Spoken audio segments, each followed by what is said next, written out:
السلام عليكم، كيف نتوما؟ لاباس عليكم بخير؟ نتمنىكم تكونوا كاملين بخير وعلى خير ان شاء الله. معكم ايمان من قناه شهيوات مع ايمان. صلوا على النبي. كيف ما العاده غنبداو الفيديو اليوم. اللهم صل وسلم وبارك على سيدنا وحبيبنا محمد وعلى اله واصحابه اجمعين. الاقتراح اللي غادي نتقاسم معكم اليوم اخواتي غادي يكونوا هاد الساندويتشات او فطائر اللي غادي نحضرهم بواحد الطريقه بسيطه سهله سريعه بزاف في التحضير ديالهم. حشوه اللي هي لذيذه حتى هي سهله بزاف التحضير ديالها. فكنتمنى الاقتراح اليوم من الاعجاب ديالكم والاستحسان ديالكم. ما نزيدش نطول عليكم اكثر. دوزو نشوفوا المقادير وطريقه التحضير وكيف ما العاده فرجه ممتعه. بسم الله على بركة الله. غادي نحتاج مكونات ديال العجينة. عندي 300 غرام من الدقيق الأبيض. بالنسبة للطحين أخواتي طبعا عملوا الكمية على حسب الأسرة ديالكم نتوما، تقدروا تزيدوا من الكمية ديال الطحين أو تنقصوا كيف ما قلت لكم، كيبقى على حسب الأفراد ديال الأسرة ديالكم. زدت على الدقيق ملعقة صغيرة ديال الملح، ملعقة صغيرة ديال السكر، ملعقة متوسطة من خميرة فورية، ربع كأس من الزيت، واحد 3 ملاعق كبار ديال الزيت. وغادي نجمع العجينة ديالي بالماء اللي عندي دافي. بالنسبه للعجينه فغادي ندلكها شويه. تقدروا تنسموا العجينه ديالكم اخواتي بشويه ديال الزعتر، اي الزعتر فاللي بغيتو، وكذلك تقدروا عوض زيت نباتي اللي استعملت انا تستعملوا زيت الزيتون. كيف ما قلت لكم غادي ندلك العجينه شويه، والقوام ديال العجينه كتكون بحال هذا الشكل هذا. العجينه اللي هي رطبه غادي نغطيها وغادي نخليها ترتاح جانبا حتى تختمر ويتضاعف الحجم ديالها على ما ننتقل نحضر معكم الحشوه. فهنا اخواتي غادي نحضر واحد الشرموله اللي غادي نشرمل فيها القطع ديال الدجاج. عندي هنايا شويه ديال الملح اللي كيبقى على حسب الذوق، ورشه خفيفه ديال الابزار اي الفلفل الاسود، كذلك واحد نص ملعقه صغيره ديال السكينجبير اي الزنجبيل. عندي هنايا توابل ديال الدجاج اللي تقدروا تستبدلوهم غير بالتوابل العاديه او بالتوابل اللي كتشرملوا بهم نتوما الدجاج ديالكم. زدت كذلك واحد نص ملعقه صغيره ديال الفلفل الاحمر اللي عندي شويه حار، مع نص ملعقه صغيره من بودره ديال الثوم، وملعقه صغيره من بودره ديال البصل. هنا عندي اخواتي واحد الملعقه متوسطه من مايونيز، وملعقه صغيره ديال الكيتشوب. تقدروا تستغنوا على هذا المايونيز والكيتشوب وتستبدلوهم بالياغورت الطبيعي. حتى هو كيجي رائع في هاد الشرموله هذه. انا ما كنتش متوفره عليه فاستبدلته بهذا المايونيز وديك شويه ديال الكيتشوب اللي حتى هو كيعطي واحد المذاق مزيون في القطع ديال الدجاج ديالكم. صافي غادي نشرمل. هادو هما شرائح ديال صدر الدجاج اللي عندي مقطعين عفوا بحال هاد الشكل هذا، يعني قطعتهم عشوائيا وصافي.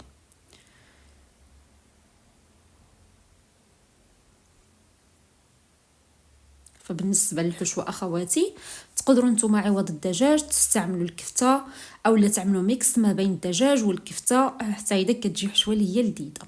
بالنسبه لهاد القطع ديال الدجاج اخواتي من بعد ما شرملتهم خليتهم واحد نصف ساعه في ديك الشرموله. عاد من بعد غادي ننتقل دابا باش غادي نغلفهم اولا غادي نفندهم في هاد رقائق الذره اللي عندي مهرمشين.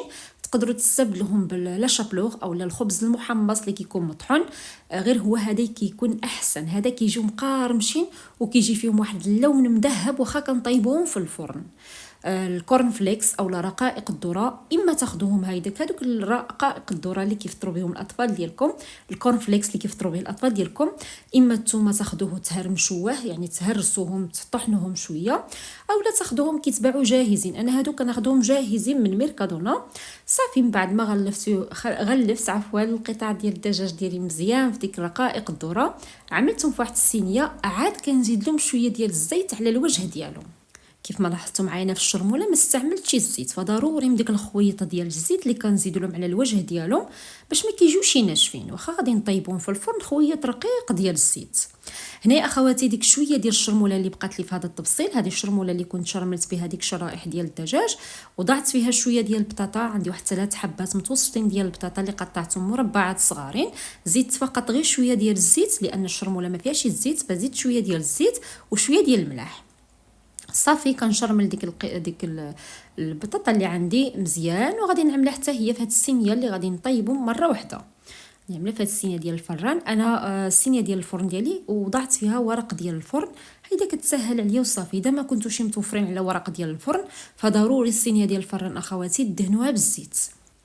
فهنايا كنسرح البطاطا باش ما تبقاليش فوق بعضيتها، وغادي ندخل الصينيه للفرن على درجه حراره 200 220 درجه، النار من الاعلى ومن الاسفل. اذا عندكم المروحه في الفرن فشعلوها يستحسن، هيدا كتوزع الحراره في الفرن. ما كانش غادي تشعلوا النار غير من الاعلى ومن الاسفل، فكيطيبوا قياس اخوات. يعني الوقت اللي غادي يطيبوا لكم شرائح ديال الدجاج عندنا مقطعين واخا ماشي رقاقين مره نتوما شاهدتوا معايا، فكيطيبوا قياس مع ديك البطاطا. صافي من بعد ما خرجت الصينيه ديالي من الفرن بعد ما طابت ديك البطاطا وقطع ديال الدجاج، خليتهم جانبا. هنا رجعت للعجينه ديالي من بعد ما اختمرت وضاعف الحجم ديالها. كنقسم العجينه لجوج ديال الكويرات بحال هذا الشكل اللي كتشاهدوا معايا. انا غادي نعمل جوج ديال الساندويتشات كبارين ما شاء الله، ومن بعد غادي نقسمهم. هيدا باش كتجي واحد الطريقه اللي هي ساهله. وهاد الطريقه ديال الساندويتشات فالعجينه غادي نطيبوها بحال اللي كنطيبوا البيتزا. على فكره انا هذه هي العجينه اللي كنستعمل في البيتزا، ما كنصعبش عليا ونعمل بزاف ديال الاشياء في العجينه ديالي. فهذه هي العجينه، اذا لاحظتوا معايا هذه هي العجينه اللي في الغالب او تقريبا دائما كنتقاسم معكم. هذه العجينه اللي عندي معتمده في الفطائر وكذلك في البيتزا. فقط كنسمم ملي كنكون غادي نستعمل البيتزا، يعني غادي نعمرها غادي نعمل بيتزات، فكنزيد في العجينه شويه ديال الزعتر اي السحتر، يعني كنسم العجينه ديالي بشويه ديال السحتر. فهاد الساندويتشات اخواتي غادي نطيب العجينه ديالهم بنفس الطريقه اللي كنحضر انا العجينه ديال البيتزا. كنطيبها نص طياب، عاد كنعمرها من بعد، واللي غادي نحتفظ به في المجمد كنحتفظ به. فحتى هادو غادي نطيبهم في الفرن واحد نصف طيبه باش ما يبقاوش يعني عجينه. عاد من بعد غادي نعمرهم بالحشوه وغادي ندخلهم للفرن يكملوا الطياب ديالهم. هنايا بالنسبه للعجينه اخواتي هانتوما شاهدتوا السمك ديالها. فانا العجينه لا ديال البيتزا ولا حتى بالنسبه لبزاف ديال الفطائر ما كنبغيش بزاف ديال العجين، بزاف ديال البابا ولا العجينه تجيني بزاف في الفطائر ديالي. فالعجينه كنحاول نرققها شويه. هنايا كنعوض الشكل ديال المستطيل باش يجيوني من بعد ملي نعمر الساندويتش ديالي يجيني سهل انني نشكله. غادي نتقبل العجينه اخواتي بواحد الشوكه مزيان، وغادي ندخل للفرن اللي عندي كيسخن على درجه حراره 200 درجه، النار من الاعلى ومن الاسفل 5 ديال الدقائق. يعني قلت لكم ما خصهاش يطيب تماما، غير نصف طيبه ما تبقاش عجينه. اذا خليتوها حتى تحمرت فملي غادي تبغيو تشكلوا الساندويتش ديالكم غادي تهرس معكم. صافي غير بحال هذا الشكل هذا. بغيتوا تحضروا واحد الكميه وتحتفظوا بها في المجمد احتفظوا بها بحال هذه الطريقه. نيت تقدروا تعمروها بيتزا، يعني تعملوا شكل اللي هو دائري ولا شكل اللي بغيتوا. نتا كتخرجوها من الفرن كتعمروها بالطريقه ديال البيتزا، الحشوه اللي بغيتوا وصافي، وكتضيفوا لها الجبن وكترجعوها للفرن تكمل الطياب ديالها. انا هنا غطيتهم بواحد المنديل، وعلى ما نكمل على الحشوه اللي غادي نحتاج كامله. بالنسبه لديك الشرائح ديال الدجاج قطعتهم على هذا الشكل هذا. هذيك البطاطا حتى هي اللي حمرت في الفرن. تما عندي واحد حبه ديال الفلفله اللي شويتها في الفرن، ومن بعد قشرتها عفوا، زدت شويه ديال الملح وصوتيتها في واحد المقله اللي عندي فيها شويه ديال الزيت. طبعا بالنسبه لديك الفلفله كتبقى اختياريه، تقدروا تزيدوا اي حاجه بغيتو نتوما. انا الصراحه من عشاق الفلفله هيدا مشويه، ونقليها شويه ديال الزيت مع شويه ديال المليحه، كنملا غير الملح ونزيدها هيدا في الحشوات اللي كيكونوا بحال هيدا. هي الحشوه ديال الكفته او ديال الدجاج كتعجبني منها، كتفزك لي الحشوه ما كتجيش ناشفه، ومنها كتعطي ديك البنه ديال المذاق ديال الشوا اللي كيكون فيها. صافي هنايا اخواتي بالنسبه للصوص اللي غادي ندهن به العجين ديالي باش ما تجينيش الحشوه ناشفه، فغادي شويه ديال المايونيز، شويه ديال الكيتشوب، شويه ديال صوص اندلس. طبعا الصوص اللي متوفرين عليه استعملوه، تقدروا تستعملوا غير المايونيز، شويه ديال الكيتشوب او غير المايونيز او اللي بغيتو نتوما. صافي هنا غادي نعمل شويه ديال الدجاج اللي قطعته بحال هذا الشكل هذا. غادي نزيد عليه ديك البطاطا، وغادي نزيد شويه ديال الفلفله. كيف ما قلت لكم اخواتي تقدروا تزيدوا كورنيشون، الخيار المخلل، تقدروا تزيدوا الزيتون، تزيدوا شويه ديال الخس او الكرنب اي الملفوف، اللي بغيتو نتوما. كاين اللي كيبغي يزيد حتى شويه ديال المطيشه، مهم اللي بغيتو. صافي غادي نزيد فلفله بحال هذا الشكل هذا. وعندي اخواتي جبن ديال الساندويتشات اللي غادي نعملو فوق الحشوه باش حتى هو يعلق لي الحشوه تجي معلكه من الداخل. تقدروا تستعملوا جبن موتزاريلا او لا تستغنوا على الجبن، اذا ما بغيتوش تستغنوا عليه. صافي وشاهدوا معايا الطريقه اللي غادي نلوي بها. غادي ناخذ العجين ديالي بحال هيدا وغادي نلويها ساهله، ما تهرس معكم ما حتى شي حاجه، غير هو كيف ما قلت لكم ما تخليوش العجينه حتى تتحمر معكم في الفرن باش ما تبشي معكم. وصافي يعني هي كتكون طايبه نص طياب تقريبا، باقا خصها غير شويه وصافي تكمل الطياب ديالها. غادي نعمر تاني فطيره او تاني ساندويتش بنفس الطريقه. كندهن العجينه كامله بديك الصوص اخواتي باش كتجي مبننه، يعني كتجي العجينه كامله مبننه بديك الصوص اللي استعملت صافي. وغادي نستمر بنفس الطريقه. وعلى فكرة أخواتي بالنسبة لهاد العجين تقدروا تطيبوها في المقلة نص طيبة، من بعد تعمروها بالحشوة وتكملوا التحميرة ديالها في المقلة. غير هو ما تعملوش شي كبيرة طبعا باش تساعدكم في المقلة ديالكم، تعملوا عليها شكل دائري.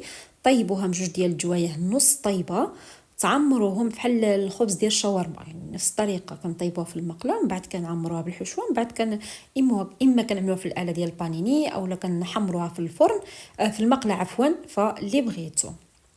انا بما ان عندي ما شاء الله كبارين يعني قياس ديال هاد الطاوه ديال الفرن، فما غادي تساوليش طبعا في الفران في المقله عفوا. غادي نطيب غادي ندخلهم من الفرن باش يكملوا الطياب ديالهم ويتحمروا.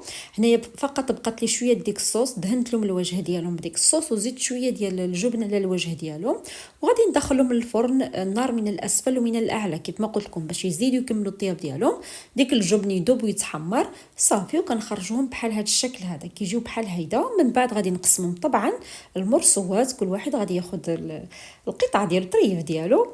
هيدا دغيا نسهلوا عليكم عوض نحضروا كل واحد بوحديتو. هيدا كنحضروهم كبارين وكنقسموهم صافي. هنا غادي نقطعهم كيف ما قلت لكم بحال هيدا، كانوا هنا باقا سخونين. فكنتمنى الفكره اليوم تكون نالت الاعجاب ديالكم والاستحسان ديالكم. اذا عجبكم الفيديو اخواتي ما تنسونيش كيف ما العاده باللايكات ديالكم والتعاليق جميله، تبارطاجيو الفيديو مع الاحباب والاصدقاء ديالكم. احبكم في الله والى الفيديو القادم ان شاء الله. تهلاو لي فراسكم بزاف وبسلامه.